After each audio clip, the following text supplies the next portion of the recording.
Good evening. I am Specialist Hans. I will be leading this block of instruction on professional military bearing. Thank you all for being here. Now our terminal learning objective, action condition standard.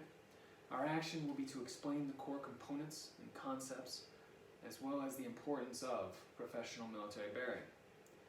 Our conditions are an online course, so your particular conditions will vary. However, our outcome or our standard will be the same. All learners will have a better understanding of professional military bearing and be able to practice it more effectively. Now a brief overview. First we'll look at an example and a definition for professional military bearing. Then we'll go into the characteristics of choice or character traits that define someone with professional military bearing, and then a block on presentation, how to appear as if you have professional military bearing. Now there is no uniform standard definition for professional military bearing. However, CSM Grimmett, in a paper a couple years ago, was kind enough to give us one that mirrors a bit of what you might find in something like the NCO Creed.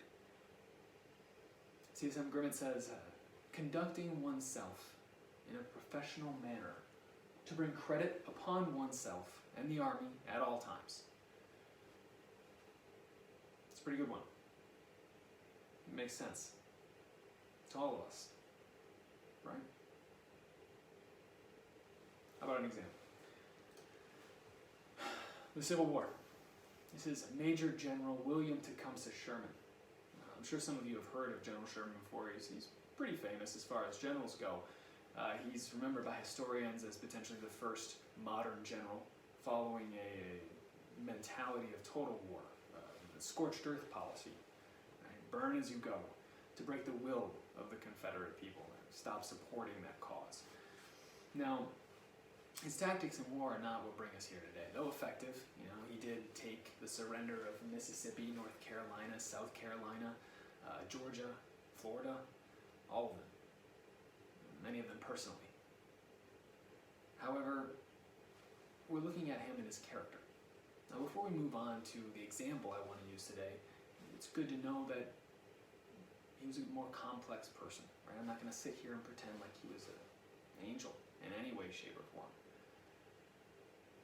By any standard, probably a bit of a racist.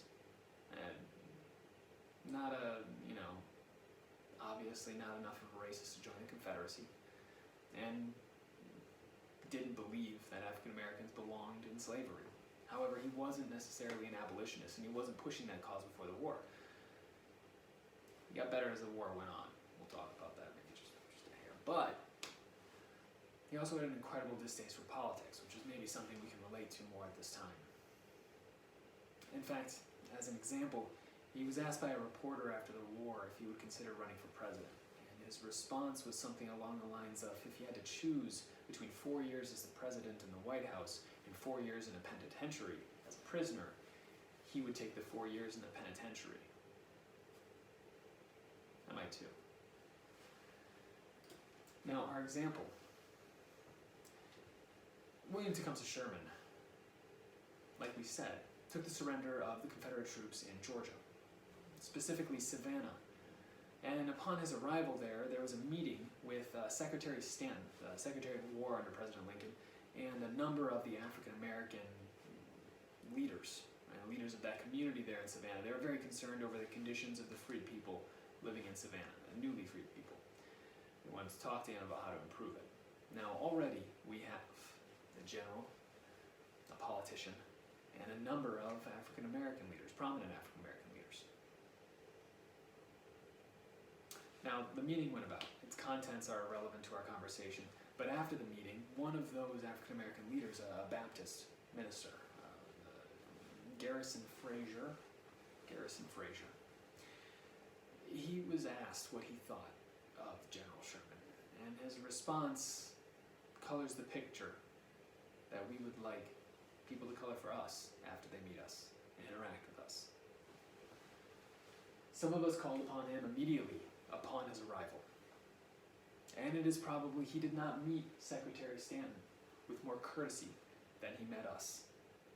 His conduct and deportment towards us characterized him as a friend and a gentleman.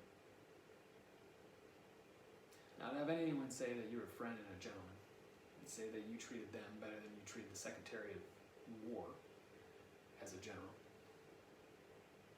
that says something. It says whatever General Sherman's personal leanings, he didn't show them. He knew that when he put on that uniform, when he wore that rank, he was more than just himself. He wasn't General Sherman. Right? He wasn't William Tecumseh Sherman. He was representative of the president who had personally assigned him. He was representative of the country that his uniform represented. And he behaved as such, and is remembered as such for that reason. Now, the character traits that were displayed here by General Sherman are fairly simple: discipline and integrity. Now, I grew up playing Pee Wee football. We had this phrase, right? It'd be,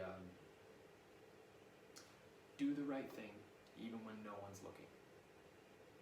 We'd say it all the time. And it's kind of a weird thing to have for football, but yeah. My old man was a coach, and he approached it as character building in general. And that's what we're looking for here. A person with professional military bearing is going to be seeking to be disciplined, to have integrity. And those things are going to color the choices that they make. Our choices are what define us. They're all people care about. They don't care what we think, our feelings, our intentions. They care about our choices, what we do, our actions. Discipline is that will of character to do the right thing. To do it. It's not always easy. Sometimes it is. Sometimes it's just holding the door. We've all been in a situation before where it wasn't that easy. Integrity, on the other hand, is doing that right thing, even when no one's looking. Even when you could get away with it. Even when there's no reward. A person who displays these characteristics will make choices that show professional military bearing. Plain and simple. Now, professional military bearing doesn't only cover the choices that you make. That takes time to develop that kind of character. However, what can help develop that character and often give off the appearance of professional military bearing is your presentation and your presence. We're going to break that down into two categories. We're going to have appearance and voice. Now, your appearance is, I think, a little bit the easier one to watch here because we have such wonderful guidelines like the AR-670-1 to tell us exactly how a soldier should appear when they are in their uniform. Their grooming, how they look. One that gets somewhat overlooked at times is your posture, however. When you stand, do you slouch? Are your shoulders hunched? Your hips out? Or do you stand, your shoulders back a little bit, your chin up a little bit, and paying attention? Situational awareness is definitely part of professional military bearing. It'll help you with all the other portions. For example, the voice. There's a time and a place for everything. The phrase is used constantly. Situational awareness will help you navigate when it's appropriate to speak in a certain way, to use certain words. What jokes to tell? In the military now, jokes of a sexual nature, big no-go. Your situational awareness should tell you that when you put on this uniform, it's no longer time for that. There are less obvious ones, though. The tone you use when you say something says a lot as well. The words you choose to use to say something says a lot as well. They tell someone truer to what your real feelings on a topic are. And most often, you should probably be trying to appear neutral. That is something that is about professional military bearing. Because when we wear this uniform, just like General Sherman, we are more than ourselves. We're more than our name. When people remember us and interact with us and wearing our uniform, it's not just us. It's the United States military. They're going to remember the uniform,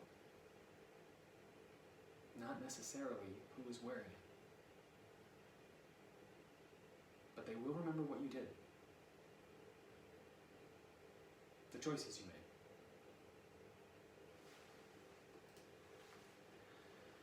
Now, in closing, professional military bearing is something that we should all be striving to appear as, to be as. It's about your character, your discipline, your integrity, and then how you present yourself and how people perceive you. A big part of this isn't just for your own benefit, it's also for the benefit of those around you. Us all in here, soon to become NCOs, need professional military bearing. It's a currency that we trade. It presents you with authority and respect, things you will need in order to lead effectively. Discipline, integrity, and being aware of your appearance. Professional military bearing is something all of us should be striving to be better at. Are there any questions? Thank you. This concludes my brief.